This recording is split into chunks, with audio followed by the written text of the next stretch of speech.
Bien, enseguida vamos a estar hablando ya de lo que ha sido la semana de los mercados financieros, una semana positiva en los mercados en general, pero muy positiva particularmente para las acciones argentinas, que han descollado en estos días con subas realmente importantes, sobre todo a partir de la segunda mitad de la semana. Pero antes vamos a hacer referencia al panorama de los consumidores aquí en la ciudad de Mar del Plata. Alta inflación, además, bueno, se suma en los últimos meses el impacto de la suba de tarifas de gas particularmente, que impacta por supuesto sobre los presupuestos familiares.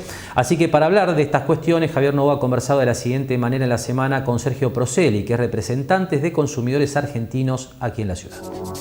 Con el tema de la inflación en general, el consumidor justamente ve muy complicado el tema de cómo poder acceder a los bienes y servicios diarios. Creo que si hay algo que más preocupa es que la inflación, que es alta, se da aún más alta en términos de alimentos, de lo que es consumo diario, y es ahí donde está la mayor preocupación. Eso lo podemos, digamos, tanto verificar en los datos como también verificar en el día a día, ¿no? Cada vez que vamos al mercado, sostener el alimento diario solamente está costando mucha porción de ingreso, y bueno, esto creo que es uno de los datos más alarmantes del año, que como decimos, ¿no? Hay una inflación alta, pero cuando uno focaliza en el tema alimentos es todavía aún mayor. Normalmente hablamos de impuestos, servicios, pero en este caso ya vamos a la necesidad básica directamente. Sí, bueno, justamente todos estos años anteriores veíamos que todos estos aumentos tenían su razón de ser en algunos aumentos de energía o en algunos insumos básicos. Ahora el alimento creo que está empujando, bueno, hay diferentes razones, pero digamos, si tenemos que hoy poner cuál es la principal preocupación es esto, ¿no? La gente hoy ve que cada vez más porción de su ingreso, sea el que sea, va abocado exclusivamente al tema de los alimentos. Y programas estatales que intentan colaborar en ese sentido, pero que no tienen la eficiencia esperada. Sí, a ver, todo lo que ha sido los programas que por ahí nosotros intervenimos como Asociación de Consumidores y trabajamos con el área de la Secretaría de Comercio, siempre lo mencionamos, tienen que ver con precios de referencia, han sido precios justos en su momento, precios claros. Bueno, todos los programas que ha habido del 2014 para acá siempre han trabajado la temática en términos de precios de referencia. ¿Esto qué quiere decir? Que en contextos inflacionarios como el que vivimos, uno pierde el precio de referencia de un producto. Entonces a veces vamos, lo compramos y sucede que no sabemos si aumentó, si nos están cobrando más caro, cosa que en otros momentos por ahí no. Uno dice, no, esto no puede ser que valga esto. Ahora uno termina pagándolo. Bueno, estos sistemas de precios claros, justos y demás vienen un poco a darnos esa referencia. Creo que cumplen ese objetivo por el tiempo que duran, que son 3 meses, están ahí. Si bien en otros momentos han sido más ágiles en cuanto a que la información está mejor en cuanto a la accesibilidad, hoy hay que estar con aplicaciones, hay que estar un poquito más con cierta factibilidad de los equipos, siguen siendo básicamente el mismo sistema y ya como digo, no son políticas antiinflacionarias que bueno, eso tienen que ver con otras cosas. En ese marco, bueno, ahora sí pasamos, si te parece, a los servicios que también tienen obviamente aumentos con respecto a los insumos que necesitan y esto se traduce en las tarifas. ¿Cómo se vienen manejando? ¿Qué es lo que vienen viendo? Y las tarifas en cuanto a los aumentos en sí, tomado como los reconocimientos que tienen que haber por ley, ahora que son menores a lo que la ley dicen en cuanto a aumento en sí. Si lo vemos en definitiva qué es lo que como consumidores nos va a llegar y qué es lo que hoy hay que estar muy atento, bueno, todo lo que ha tenido que ver desde el año pasado para acá y que lo venimos explicando con la segmentación. La segmentación es una tarifa distinta hoy según el nivel de ingreso de cada familia, de cada medidor.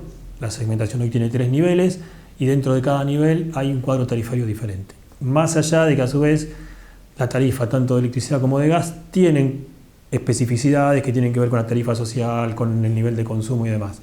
Pero para tener en cuenta hoy vamos a tener una tarifa según nuestro nivel de ingreso, en primer lugar, y después, aún estando en un nivel de ingreso bajo y con una tarifa cubierta con subsidio, podemos llegar a pagar una tarifa distinta a partir de determinado nivel de consumo.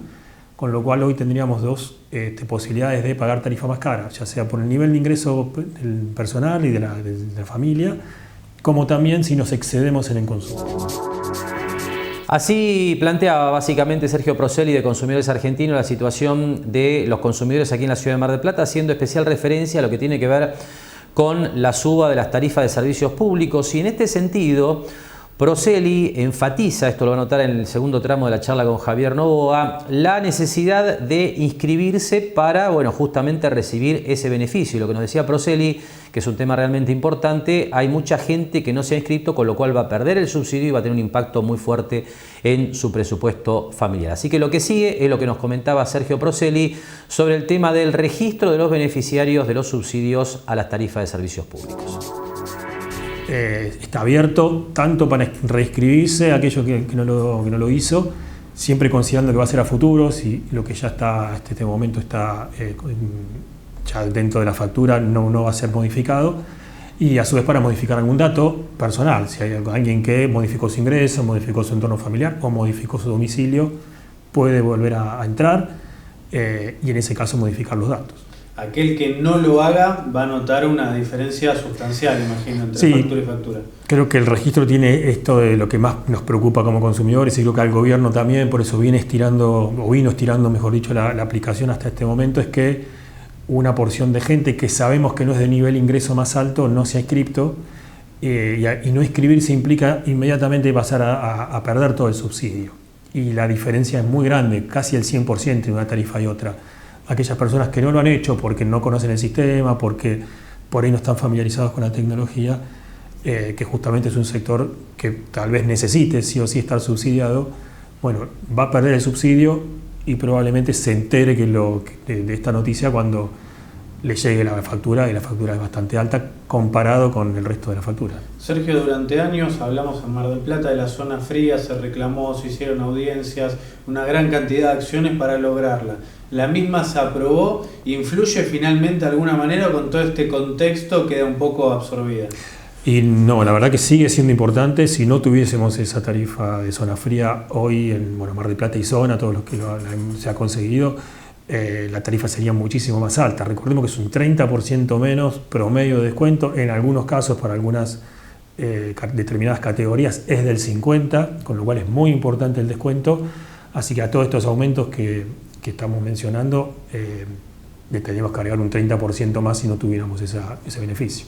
Imagino que todo esto queda supeditado también un poco a qué pase con las elecciones, ¿no? Sabemos que hay políticas que se toman o no en cuanto a los aumentos, o a mantener subsidiado, o hacerlo en tramos, que depende de lo que suceda en las elecciones se puede modificar totalmente.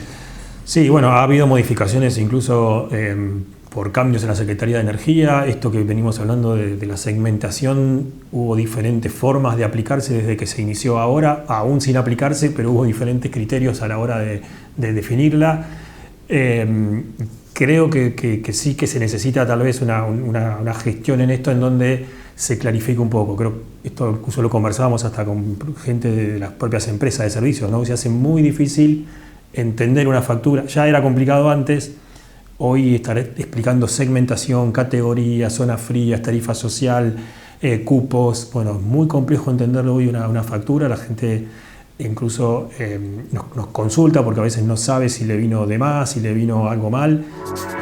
Bien, y con este panorama que nos planteaba Sergio Proselli de Consumidores Argentinos de Mar del Plata, y este énfasis en lo que tiene que ver con el registro de los subsidios a las tarifas, pasamos ahora a hablar de lo que ha sido la semana de los mercados financieros. Le decía, una semana muy importante de suba para las acciones argentinas, pero en un contexto internacional realmente positivo, donde, como usted veía en los videos de la televisión internacional que compartíamos en bloques previos, bueno, hubo básicamente dos decisiones fuertes esta semana en particular en materia de tasas de interés. Por un lado, la Reserva Federal de los Estados Unidos decidió mantener estable la tasa de interés de corto plazo, aunque anunció que es muy probable que haya nuevas subas en lo que queda del año.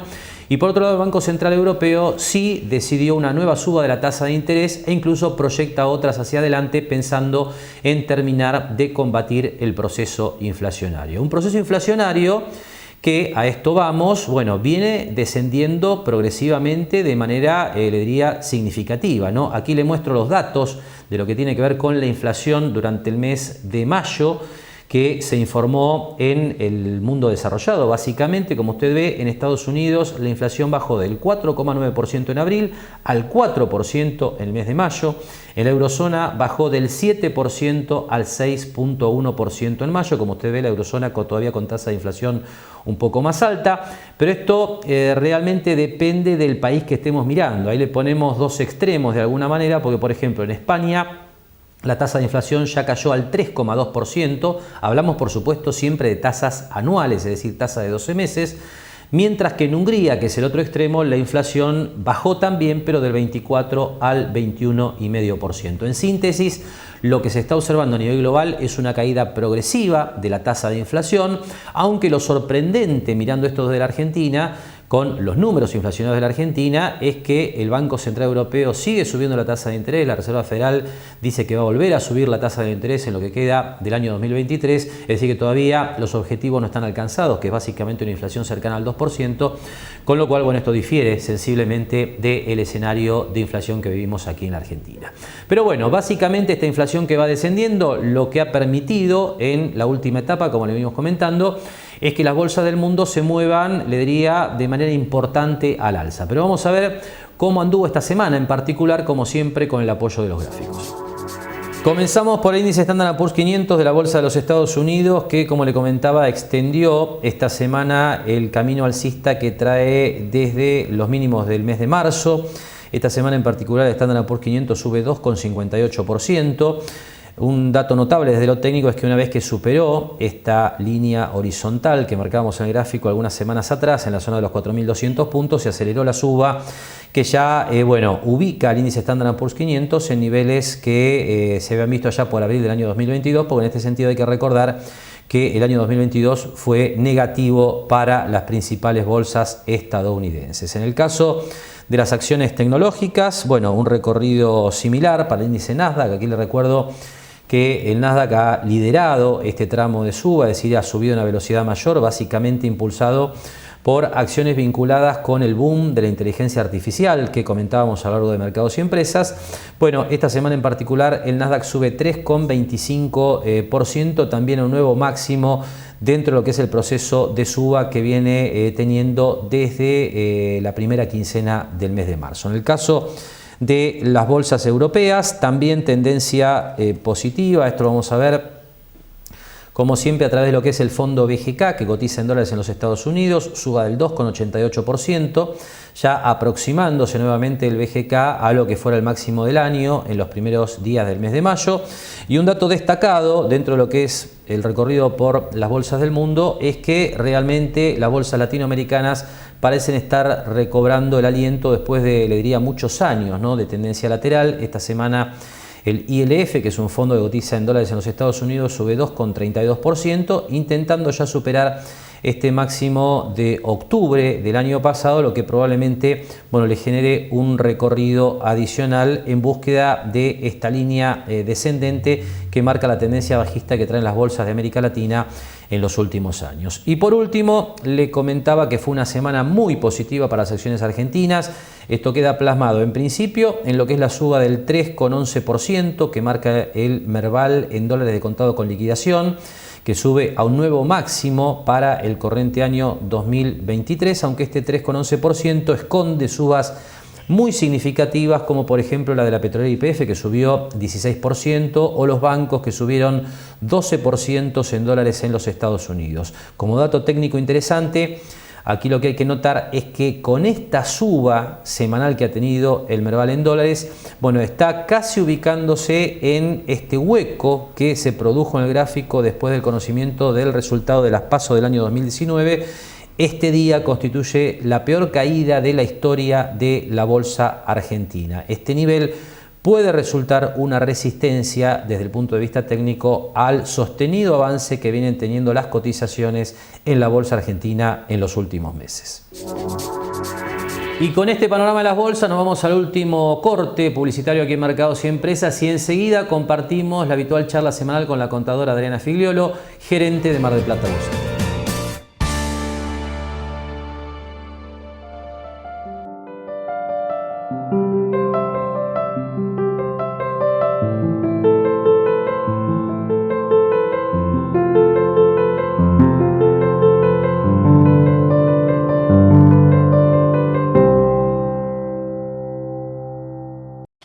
Lo esperamos en Mar del Plata Bursátil para asesorarlo en su mejor alternativa de inversión o financiación para su empresa o negocio. De lunes a viernes, de 10:30 a 17:30 horas en Corrientes 1723, teléfono 561-6000, www.mdpbursátil.com.ar.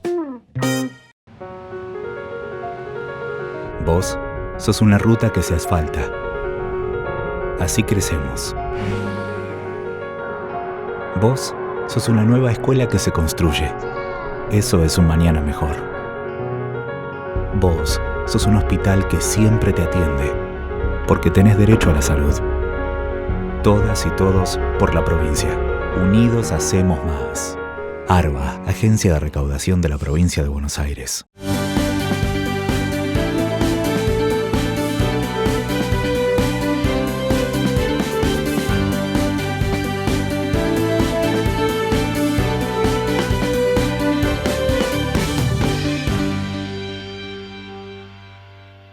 Jáuregui Berry, Di Genaro y Asociados. Asesoramiento jurídico tributario. Rawson 1857, segundo piso. Teléfono 410-7666 o 410-7999. Me mata el dolor de cabeza. Dolor de cabeza, vómitos, vértigo y agitación al respirar pueden ser síntomas de intoxicación con monóxido de carbono. Hace controlar periódicamente todas las instalaciones y artefactos a gas natural por un gasista matriculado. Ventila permanentemente los ambientes donde funcionan artefactos a gas natural. No corras riesgos. El monóxido de carbono mata.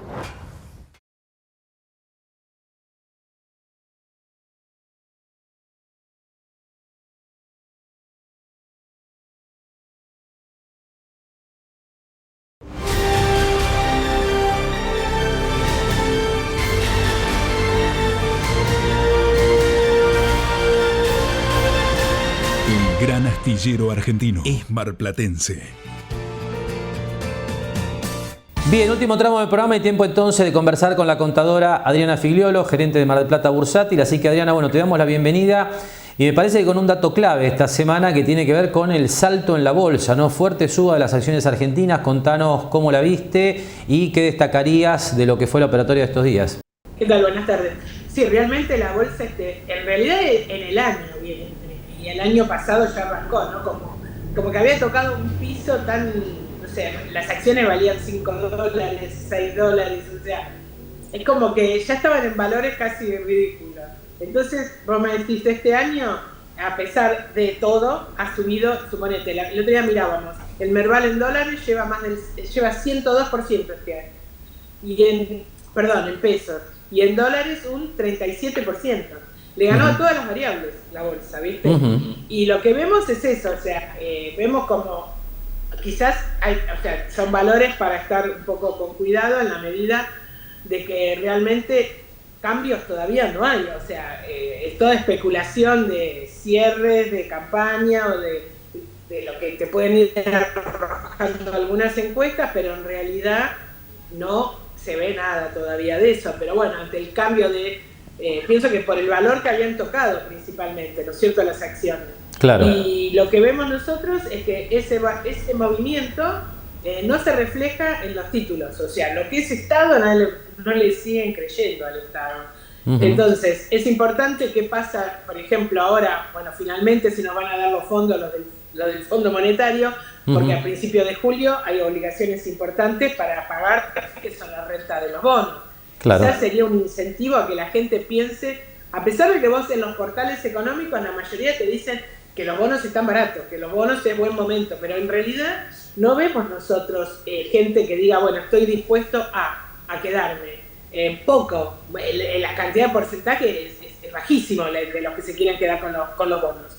Así que bueno, si bien hubo gente que en este año empezó a hacer una cartera de bonos esperando la famosa recuperación, ¿no? A los valores que tendría que estar, pero pensar que de un bono que está al 22%, que se vaya al 30 y pico, 40, no sería tan raro en este año. Sin embargo, cuesta y por algo todavía no mueven los bonos.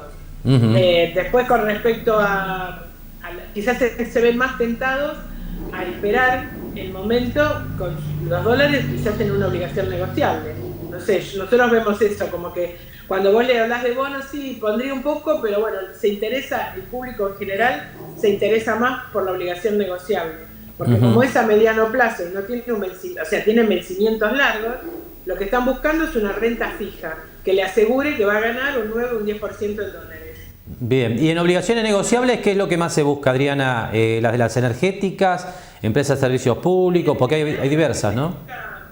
Sí, tenemos varios, o sea, en general el que ha volcado dólares al sistema, bueno, puede ser pesos también, ¿no? Pero en general buscan el sector energético a las IPF y a largo plazo.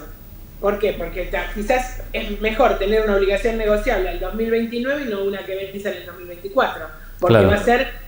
O sea, lo ves con otra proyección el vencimiento, ¿viste? Y en general, la gente si arma cartera busca una con esas tendencias que yo te digo de muy largo plazo y alguna que vence en el 24-25 o alguna empresa como Arcor o Pampa o... Sí, alguna que sea más segura, o sea, me refiero a segura en cuanto a que te da menos tasa, pero hacen como una cartera.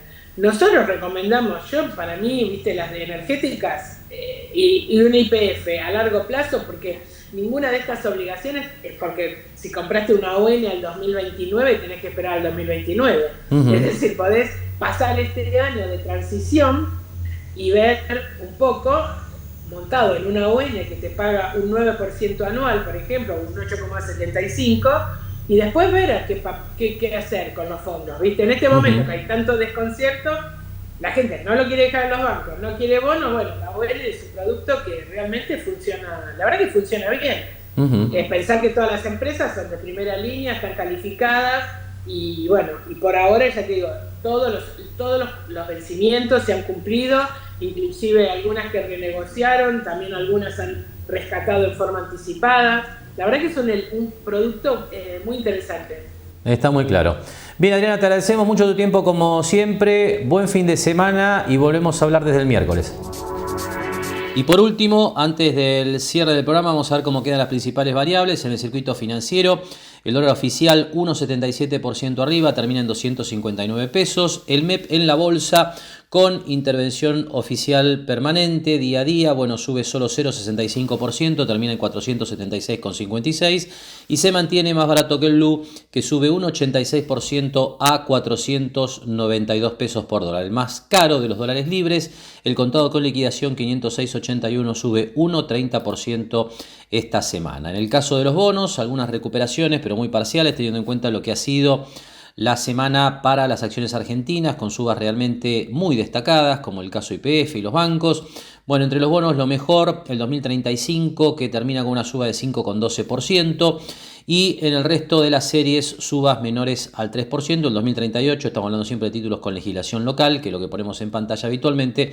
Bueno, el 2038 termina sin cambios en relación a la semana previa. Y por último, las reservas internacionales del Banco Central en sostenida caída. Esta semana el Banco Central pierde 636 millones de dólares, con lo cual la caída en la primera quincena de junio que hemos transcurrido asciende a casi 1.200 millones de dólares. Y con este panorama en materia de reservas internacionales está claro que cobra más relevancia el cronograma de vencimientos que tiene la Argentina por delante, que comienzan esta semana. Algunas versiones indicaban que era probable que el equipo económico de Sergio Massa optara por pagar de manera anticipada los vencimientos de la semana próxima, como un gesto de buena voluntad con el Fondo Monetario Internacional, pero por lo menos hasta el horario en que estamos grabando este programa no tenemos esa confirmación. Con ese comentario estamos cerrando, le agradecemos que nos haya acompañado una semana más con Mercados y Empresas. Nos despedimos como hacemos habitualmente hasta el próximo sábado a la hora 18. Gracias y muy buen fin de semana.